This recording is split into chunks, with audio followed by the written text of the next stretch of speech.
ഉലകിന് മാതൃകയവര്, ജീവിതം ദീനിൻ വഴിയിൽ നീടയും ഖൈറിൻ മൊഴികൾ മമ്പുറത്തിനൊളിവ് പരത്തി.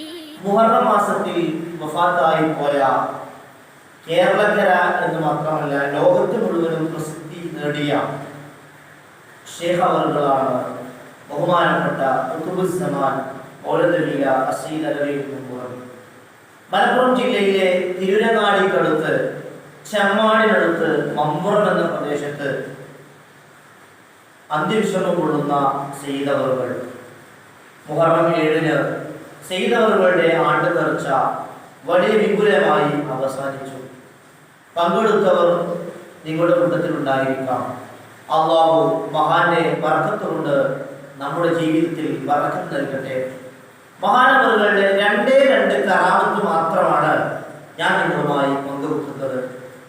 ഒരു ദിവസം പെൺകുട്ടികൾ മാത്രമുള്ള ഒരാൾ തങ്ങളോട് വന്ന് സങ്കടം പറഞ്ഞു, തങ്ങളെ, എനിക്ക് പെൺകുട്ടികൾ മാത്രമാണുള്ളത്, എനിക്ക് അടുത്തതായി ഒരു ആൺകുട്ടി ഉണ്ടാകാൻ തങ്ങൾ ദുആ ചെയ്യണം.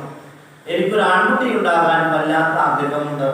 അതങ്ങനെയാണല്ലോ, ആൺകുട്ടികൾ മാത്രമുള്ളവർക്ക് ഒരു പെൺകുട്ടി ഉണ്ടാവാനും പെൺകുട്ടികൾ മാത്രമുള്ളവർക്ക് ഒരു ആൺകുട്ടി ഉണ്ടാവാനും വലിയ ഒരു പ്രതീക്ഷയും ഒരു ആഗ്രഹവുമാണ്. തങ്ങൾ പറഞ്ഞു, ഇൻഷാ അല്ലാഹ് അടുത്ത നിനക്ക് ആൺകുട്ടിയായിരിക്കും. അങ്ങനെ അയാളുടെ ഭാര്യ ഗർഭം ധരിക്കുകയും അവര് സന്തോഷത്തോടെ ആ കുട്ടിയെ സ്വീകരിക്കാൻ വേണ്ടി വെയിറ്റ് ചെയ്യുകയും ചെയ്തു. പക്ഷേ 10-ാം മാസം കുഞ്ഞ് ജനിച്ചപ്പോൾ ആ കുഞ്ഞും പെൺകുട്ടിയായിരുന്നു. അവർക്ക് വല്ലാത്ത സങ്കടമായി. തങ്ങൾ പറഞ്ഞിട്ടും ഞങ്ങൾക്ക് പെൺകുട്ടിയാണല്ലോ ജനിച്ചത് എന്നുള്ള വളരെ സങ്കടകരമായ കാര്യം പറയാൻ അയാൾ നേരെ പുറത്തേക്ക് ചെന്നു. തങ്ങളോട് പറഞ്ഞു, തങ്ങളെ, നിങ്ങൾ പറഞ്ഞതുപോലെ അല്ല കാര്യങ്ങൾ നടന്നത്. എൻ്റെ ഭാര്യ പ്രസവിച്ചു, വീണ്ടും എനിക്കൊരു പെൺകുട്ടിയായി. തങ്ങൾ ഉടനെ തന്നെ മറുപടി പറഞ്ഞു, ആരാ പറഞ്ഞു നിങ്ങൾ പെൺകുട്ടിയാണെന്ന്? നീ വേഗം പോയി നോക്ക്, നിനക്ക് അവിടെ ആൺകുട്ടിയെ കാണാം. അയാൾ അത്ഭുതപ്പെട്ട് വീണ്ടും പറഞ്ഞു, അല്ല തങ്ങളെ, ഞാൻ ഉറപ്പുവരുത്തിയതാണ്, അത് പെൺകുട്ടിയാണ്, എന്നോടല്ലടാ ഞാൻ പോയി നോക്കാൻ പറഞ്ഞതെന്ന് തങ്ങൾ പറയുകയും അയാൾ വലിയ പ്രതീക്ഷയുമായി വീട്ടിലെത്തി നോക്കിയപ്പോൾ അതാ ആൺകുട്ടിയാണ്. അയാൾക്ക് വല്ലാത്ത കൗതുകമായി പോയി, അയാൾക്ക് വല്ലാത്ത സന്തോഷമായി പോയി. തങ്ങളോട് വിവരം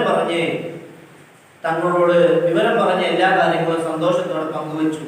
നോക്കൂ നിങ്ങൾ, തങ്ങളുപ്പാപ്പയുടെ ആ ഒരൊറ്റ വാക്കുകൊണ്ട് ആ പെൺകുട്ടി പോലും ആൺകുട്ടിയായി പോയില്ലേ. എന്ത് വലിയ കറാമത്താണ്. അല്ലാഹു തങ്ങളെ ബർക്കത്ത് കൊണ്ട് നമ്മൾ നന്നാക്കി തരട്ടെ. ഒരൊറ്റ കറാമത്ത് കൂടെ പറഞ്ഞ് ഞാൻ ഈ വീഡിയോ അവസാനിപ്പിക്കുകയാണ്. 2 ആളുകൾ ഉണ്ടായിരുന്നു നാട്ടിൽ. ആ നാട്ടിലെ ഒരു കുറച്ച് പണക്കാരനായ ഒരാളുണ്ടായിരുന്നു. അയാളുടെ വീട്ടുപകരണങ്ങൾ മുഴുവനും കാണാതെയായി. വീട്ടുപകരണങ്ങൾ ഒരുപാട് സാധനം ഉണ്ടായിരുന്നു, മുഴുവനും ഒരു സുപ്രഭാതത്തിൽ കാണാതെയായി. ഇയാള് വല്ലാതെ വിഷമിച്ചു. അപ്പോ ഇയാളുടെ അയൽവാസി പറഞ്ഞു, നീ പോയി മമ്പുറം തങ്ങളെ ഒന്ന് കണ്ടു നോക്ക്, തങ്ങളൊരു പരിഹാരം നിനക്ക് പറഞ്ഞു തരും. നേരെ മമ്പുറം തങ്ങളിലേക്ക് പോയി. മമ്പുറം തങ്ങളോട് പറഞ്ഞു, തങ്ങളെ, എന്റെ വിലപിടിപ്പുള്ള ഒരുപാട് ഉപകരണങ്ങൾ നഷ്ടമായിട്ടുണ്ട്, എനിക്ക് ഒരുപാട് ഉപകരണങ്ങൾ നഷ്ടപ്പെട്ടിട്ടുണ്ട്, എന്താണത് തിരിച്ചു കിട്ടാനുള്ള മാർഗമെന്ന് ചോദിച്ചപ്പോ തങ്ങൾ ഒന്നും പറഞ്ഞില്ല. 2ാമത്തെ ദിവസം ഇയാൾ വന്നു, തങ്ങൾ മൗനം പാലിച്ചു. 3ാമത്തെ ദിവസവും 4ാമത്തെ ദിവസവും വന്നപ്പോൾ തങ്ങളൊന്നും പറഞ്ഞില്ല. അപ്പോഴാണ് മറ്റൊരു കേസ് തങ്ങളിലേക്ക് വരുന്നത്. തങ്ങളെ, എനിക്ക് വല്ലാതെ വയറുവേദനിക്കുന്നു, വയറുവേദന എടുത്തിട്ട് വയ്യ, വല്ലാതെ പ്രയാസത്തിലാണ് എന്ന് പറഞ്ഞു. ആ സമയത്ത് തങ്ങള് 2ാമത് വന്നവരോട് പറഞ്ഞു, നിങ്ങളുടെ വയറുവേദന മാറണമെങ്കിൽ ഈ നിൽക്കുന്ന മനുഷ്യനെ നിങ്ങൾ നാളെ ഉച്ചഭക്ഷണത്തിന് അതിഥിയായി വിളിക്കണം, എന്നിട്ട് നല്ല ഭക്ഷണം പാകം ചെയ്തു കൊടുക്കണം. അയാൾ പറഞ്ഞു, ചെയ്യാൻ തങ്ങളെ, എന്ത് ചെയ്താലും വേണ്ടില്ല, എനിക്ക് എന്റെ വയറുവേദന മാറിയാൽ മതി. അപ്പോൾ മറ്റേയാൾ പറഞ്ഞു, തങ്ങളെ, എന്റെ പരിഹാരം.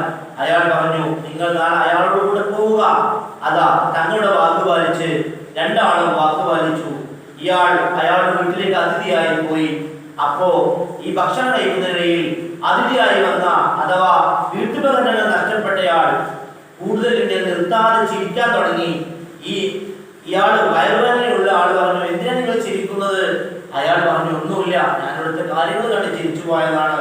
ആ സമയത്ത് അതിഥിയെ സൽക്കരിച്ച വയറുവേദനയുള്ള ആള് പറഞ്ഞു, തങ്ങൾ പറഞ്ഞു തന്ന മരുന്ന് വലിച്ചു, നിങ്ങൾക്ക് ഞാൻ ഭക്ഷണം തന്ന കാരണം കൊണ്ട് നിങ്ങൾ ഈ വീട്ടിൽ വന്നത് മുതൽ എനിക്ക് വല്ലാത്ത ആശ്വാസമുണ്ട്, എന്റെ വയറുവേദന ഇപ്പോൾ തന്നെ സുഖപ്പെടുന്നുണ്ട് എന്ന് പറയുകയും ഇയാൾ പറഞ്ഞു, എന്നാൽ എന്റെ ഹക്ക് തിരിച്ചു തരൂ. അപ്പൊ പറഞ്ഞു, എന്ത് ഹക്കാണുള്ളത്? എന്റെ വീട്ടിൽ നിന്ന് നീ മോഷ്ടിച്ച ഉപകരണങ്ങൾ എനിക്ക് തിരിച്ചു തരണം. ഞാനിവിടെ വന്നപ്പോൾ എന്റെ വീട്ടിലെ ഉപകരണങ്ങൾ മുഴുവൻ നിന്റെ വീട്ടിൽ ഞാൻ കണ്ടു. അത് കണ്ടപ്പോഴാണ് എനിക്ക് ചിരി വന്നതെന്ന് പറയുകയും ഇയാള് മാപ്പ് പറഞ്ഞ് വീട്ടുപകരണങ്ങളെല്ലാം തിരിച്ചു കൊടുക്കുകയും ചെയ്തു. നോക്ക് നിങ്ങൾ, തങ്ങളെ കറാമത്ത്, തങ്ങൾ 4 ദിവസം ഇയാൾ മടക്കി അയച്ചിട്ടുണ്ടെങ്കിലും തങ്ങളുടെ മനസ്സിൽ ഇയാളുടെ കേസ് ഉണ്ടായിരുന്നു. അങ്ങനെ ഇയാൾക്ക് വയറുവേദന വരാനും ഇയാൾ അങ്ങോട്ട് സൽക്കരിക്കാനും കാരണമായിരുന്നു തങ്ങൾ ഉണ്ടാക്കിയത്. ഏതായിരുന്നാലും തങ്ങളെ വർക്കത്ത് കൊണ്ട് ഞങ്ങളെ ആക്ടിവത്ത് അല്ലാഹു നന്നാക്കി തരട്ടെ. അല്ലാഹു തങ്ങളോടൊപ്പം നമ്മളെ ജന്നാത്തുൽ ഒരുമിച്ച് കൂട്ടട്ടെ.